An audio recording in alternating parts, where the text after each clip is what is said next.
Au thermomètre, 3 petits degrés. Et sur les berges de la Dronne, 2 drôles de dames, visiblement peu frileuses. Je commence toujours par commencer par les pieds. Un effeuillage hivernal avant la baignade hebdomadaire.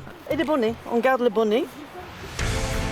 Sans plus tarder, direction la rivière et ses eaux tout droit venues des contreforts du Massif central. Et 5 et demi peut-être. 5 tout petits degrés, pas de quoi refroidir les nageuses périgordines. Nous, on a nagé depuis 3-4 ans. Et première année, pas tout l'hiver, mais depuis 3 ans, tout l'hiver, chaque lundi matin.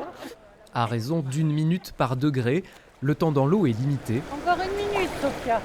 Quelques brasses pour faire circuler le sang. Mais très vite, il faut ressortir dans le petit vent du nord qui souffle sur la rive. Là, on se sent bien, on a plutôt chaud parce que le corps s'est tellement refroidi que on sent plus le froid autour de nous, mais ça va très très vite se refroidir. Donc là, qu'est-ce qu'il faut faire? Là, on speed, là, on va se sécher. Ce rendez-vous vivifiant, le petit groupe de nageuses en a fait une tradition. Peut-être aussi une addiction.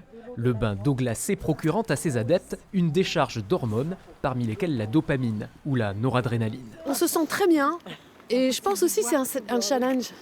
Je crois qu'on est très fiers aussi de le faire et ça donne la pêche en fait. Si on a un peu d'arthrose, quelque chose comme ça, toute la journée, on sent plus du tout la douleur. Qu'il vente ou qu'il neige, rendez-vous est déjà pris pour la semaine prochaine, sauf en cas de trop fort courant où il faudra trouver un autre site. Dans la rivière ou même dans ma piscine qui n'a pas chauffé. Un rendez-vous inratable donc, qui finira comme toujours dans l'album photo de ces nageuses un peu givrées.